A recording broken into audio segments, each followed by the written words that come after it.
Hello and welcome to The Dark Silent, where we journey into the shadows of the most unsettling and unresolved mysteries. Tonight, we travel to the sun-kissed coast of Portugal, to a place that was supposed to be a paradise for a young family on holiday. But on one warm spring evening, that paradise shattered, leaving behind a chilling silence and a question that has haunted the world for nearly 2 decades. What happened to Madeleine McCann? This isn't just a story of a missing child.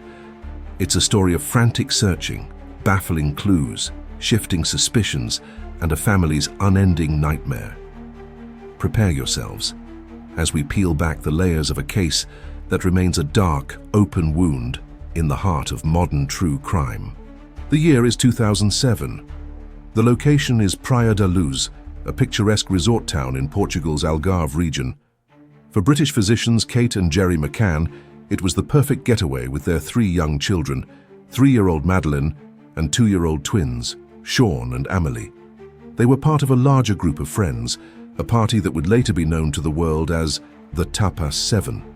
Their evenings fell into a comfortable routine. The adults would dine at a nearby tapas restaurant within their resort, the Ocean Club, while the children slept in the unlocked ground floor apartments just a stone's throw away. They felt safe. The resort was a self-contained bubble of tranquility. They even had a system with parents from the group taking turns to physically check on the sleeping children every half hour. May 3rd began like any other day of their holiday, filled with sunshine, laughter, and the innocent joy of family. As evening descended, the McCanns put their children to bed in the front bedroom of apartment 5A. At around 8:30 p.m., they joined their friends for dinner. The distance was short, perhaps 50 meters, with a clear line of sight to the apartment's patio doors. At 9:05 p.m., Gerry McCann performed his check. He saw all 3 of his children sleeping soundly. He noticed the bedroom door was wide open, more so than they had left it, but he simply pulled it to, leaving a small gap, and returned to his dinner, reassured. It was a seemingly insignificant detail that would later be scrutinized endlessly. Another friend, Matthew Oldfield, offered to do a check on his way past around 9:30 p.m. He peered into the McCann's apartment bedroom, but couldn't see Madeleine's bed from his vantage point. He heard no noise, saw the twins sleeping, and assumed all was well. He didn't enter the room. This was the moment, the critical window of time where everything would change. The warm night air, the clinking of glasses, the soft murmur of conversation at the restaurant, all of it was a fragile facade about to be ripped apart by a silent, terrifying intrusion. At 10:00 p.m., it was Kate McCann's turn to check. She walked the short path to apartment 5A. As she entered, she immediately felt a sense of dread. The children's bedroom door was flung wide open. The window, which she knew had been closed and shuttered, was now open, the shutter raised. She scanned the room. Sean and Amelie were still asleep in their cots, but Madeleine's bed was empty. The pink cuddle cat toy she adored was left behind. A primal, gut-wrenching scream tore through the tranquil night. "Madeleine's gone, someone's taken her." The initial minutes were pure chaos. The McCann's friends, resort staff, and fellow holidaymakers launched a desperate, frantic search in the darkness, calling her name, their voices filled with rising panic. But the Portuguese police, the Polícia Judiciária, were slow to react. Crucial forensic protocols were overlooked in the initial hours. The crime scene, apartment 5A, was not immediately secured, potentially contaminated by the dozens of people who had rushed in and out. Border police and airport authorities weren't alerted for several critical hours, giving any potential abductor a massive head start. From the outset, the investigation was plagued by a cultural and procedural clash. The McCanns, desperate for action, used the media to launch a global appeal. This high-profile approach was unfamiliar and, to some in the Portuguese police, seemed suspicious. Why were these parents so composed in front of cameras? Why were they trying to control the narrative? This seed of doubt, planted early, would grow into a dark and consuming shadow over the entire case. As the days turned into weeks, a few tantalizing but ultimately frustrating sightings emerged.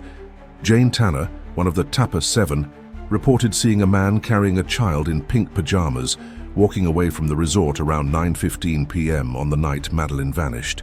This became known as the Tanner sighting. Another family, the Smiths, reported seeing a similar man carrying a distressed child about 45 minutes later, further away. Were these sightings of Madeleine's abductor? Or were they tragic red herrings in a case that was quickly growing cold? The descriptions were vague, the timelines conflicted, and the leads led nowhere. The investigation, stalled and under immense international pressure, took a shocking and dramatic turn. In the absence of a suspect or a body, the focus of the Portuguese police began to shift inward, directly onto Kate and Jerry McCann. The theory, once unthinkable, was now being seriously considered. What if there was no abduction? What if Madeleine had died in an accident within the apartment and her parents had staged a kidnapping to cover it up? This theory was supercharged by the arrival of two specialist sniffer dogs from the UK.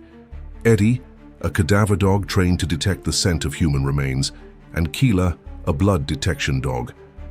In apartment 5A, Eddie allegedly alerted to the scent of death behind a sofa and in a cupboard. But the most damning alert came from the silver Renault Scenic the McCanns had rented 25 days after Madeleine's disappearance. Both Eddie and Keela alerted in the car's trunk and on the ignition key. For the police, this was the smoking gun. The narrative they constructed was chilling. The McCanns had accidentally killed their daughter, perhaps through an overdose of sedatives to help her sleep. They had hidden her small body for weeks, then used the rental car to transport and dispose of her remains. The forensic evidence was debated fiercely. DNA found in the car was inconclusive, and the reliability of cadaver dog alerts in such a scenario is not foolproof. But the damage was done. The court of public opinion was swayed. On September 7, 2007, 4 months after their daughter vanished, Kate and Jerry McCann were officially declared arguidos, or formal suspects, by the Portuguese police. The parents, who had traveled the world pleading for their daughter's return, were now accused of hiding her body.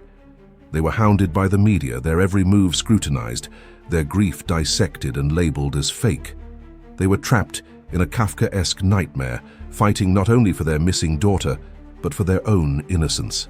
In July 2008, the Portuguese Attorney General archived the case, lifting the arguido status from the McCanns and citing a lack of evidence. The McCanns returned to the UK, cleared of suspicion, but no closer to an answer. They launched their own private investigation, Find Madeleine, raising millions and keeping their daughter's face in the public eye. The years that followed were a painful labyrinth of false leads, cruel hoaxes, and dead ends.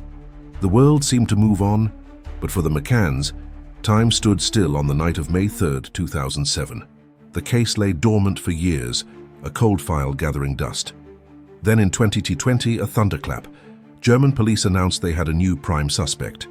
His name was Christian Bruckner, a German national and convicted sex offender who was living in the Algarve at the time of Madeleine's disappearance. The profile was terrifyingly plausible. He had a history of crimes against children and was known to burgle holiday apartments. The evidence against Bruckner was circumstantial but compelling. Cell phone records placed a phone belonging to him in the immediate vicinity of Praia da Luz on the night Madeleine vanished. A witness claimed Bruckner had once bragged about knowing what happened to her. He owned a distinctive VW camper van, which he was known to live out of, and a Jaguar car, which he abruptly re-registered in another person's name the day after Madeleine went missing. German prosecutors went so far as to say they were certain he was the killer and that Madeleine was dead, though they admitted they didn't have the evidence to charge him with her murder. Searches were conducted at properties linked to Bruckner in Germany, and more recently, at a reservoir in Portugal he used to frequent. Yet, despite these efforts, no definitive evidence, no body, and no confession has been found. Christian Bruckner remains in a German prison for other crimes, a silent spectre at the center of the world's most famous missing person case. He denies any involvement. And so we are left where we began, in the dark with a profound and unsettling silence. Madeleine McCann would be a young woman today. Her 18th birthday passed, marked only by her family's quiet vigil. The case remains a tangled web of possibilities. Was it a planned abduction by a predator like Bruckner? Was it a botched burglary that turned into a kidnapping? Or does the truth lie closer to home in the darkest theory of a tragic accident and a desperate cover-up? The passage of time has not healed this wound. It has only deepened the mystery. The silence surrounding Madeleine's fate is the loudest sound in this story. It is the silence of a little girl who never came home, the silence of a family waiting for an answer that may never come, and the silence of a world that watched and continues to watch with bated breath.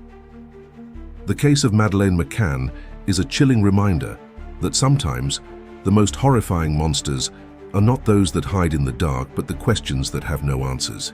The search for Madeleine continues. Her family has never given up hope of finding answers. What are your thoughts on this deeply complex and tragic case? Do you believe the Christian Bruckner theory is the most plausible? Or do you think the truth is still buried somewhere in the Algarve? Share your theories respectfully in the comments below. If you found this investigation compelling, please hit the like button and subscribe to The Dark Silent for more deep dives into the shadows. Don't forget to ring the notification bell so you never miss a journey into the unknown. Until next time, stay vigilant and never stop questioning the silence.